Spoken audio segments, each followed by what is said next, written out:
नमस्कार, मैं संगीता तिवारी, लोक जनशक्ति पार्टी की प्रदेश महासचिव।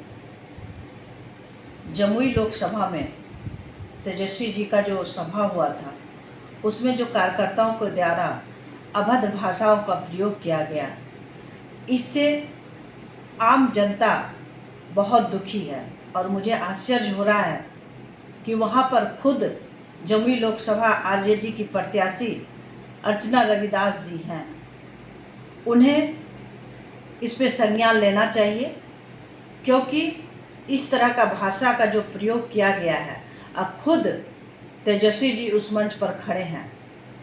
सोचिए कितनी निंदनीय बात है कि एक महिला प्रत्याशी भी वहाँ पर खड़ी हैं और उस दल के बड़े नेता भी हैं, उसके बाद भी इनके कार्यकर्ता जो इस तरह भाषाओं का प्रयोग करते हैं।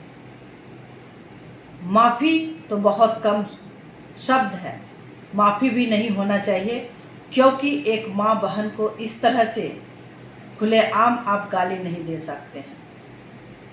हमें लग रहा है कि जो लोग कहते थे कि लालू जी के समय में जंगल राज था,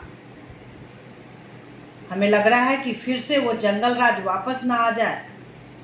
इसलिए हम जनताओं को जगने की ज़रूरत है और इस पे आप लोगों को विचार करने की ज़रूरत है, क्योंकि जो भाषा का प्रयोग हुआ है वो निंदनीय है।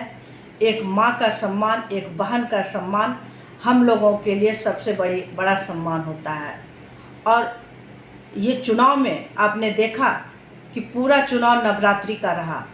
हम लोग देवी की आराधना में रहे, देवी की पूजा में रहे, उसके बाद भी हमारी माँ को, हमारी बहनों को इस तरह से गाली दिया जाएगा तो हम लोग कतई इस चीज़ को बर्दाश्त नहीं करेंगे। यहाँ की प्रत्याशी जो अर्चना रविदास जी हैं, उनको इस पे तुरंत उस मंच से संज्ञान ले लेना चाहिए था, और तेजस्वी जी जो उस मंच पे खड़े थे, उनको भी इस पे संज्ञान ले लेना चाहिए था।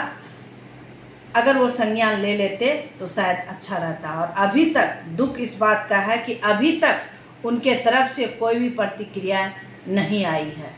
इस पे जनता को सोचने की ज़रूरत है, और जनता को इस बात को सोचने की सबसे ज़्यादा ज़रूरत है कि कल अगर ये वापस आते हैं तो बिहार में क्या होगा।